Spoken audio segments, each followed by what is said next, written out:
Hey guys, it's Lindsay from the blog Repurpose and Upcycle, and today I'm going to be showing you how I take this old side table and transform it into either a small dog bed or a small cat bed.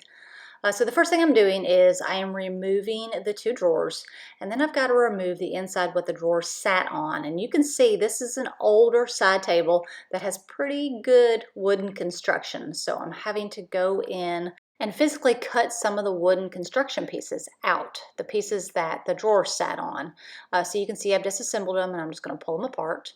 And after I get everything disassembled from the inside, I'm going to take that wooden piece and I'm going to use a wood screw just to screw it onto the base. Now it's not going to be super level, but because I'm putting a dog bed on top, it's really not going to matter. Next, what I'm going to do is I'm going to use, it's a faux marble contact paper, and I'm going to, it's just peel and stick, so I'm going to place that inside, just as something a little prettier than the regular old wood. And then I'm going to take the Sharpie and I'm going to color the insides a little bit past the front panel. I'm going to color the insides with the black Sharpie. You can see I'm using some leftover peel and stick wooden planks. And I'm using the Sharpie to cover the edges to make it look like, black paint.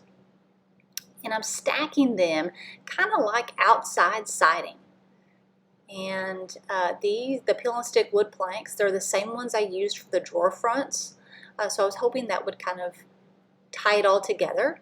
And then once I got everything set, I put this standard dog bed, it's a small dog bed inside, and there you have it. It's ready to be used now as just a standard dog bed with it's got a drawer to hold some dog or pet supplies. You can see here, this is my mini dachshund. So far, so good. He loves the way it feels. He loves to be enclosed in an area where he feels safe, and he definitely feels safe in here. So there you go, guys. In under an hour, I was able to transform this side table that I didn't know what I was going to do with. I was able to transform it into something functional for my dog. Thanks for watching, guys. See you next time.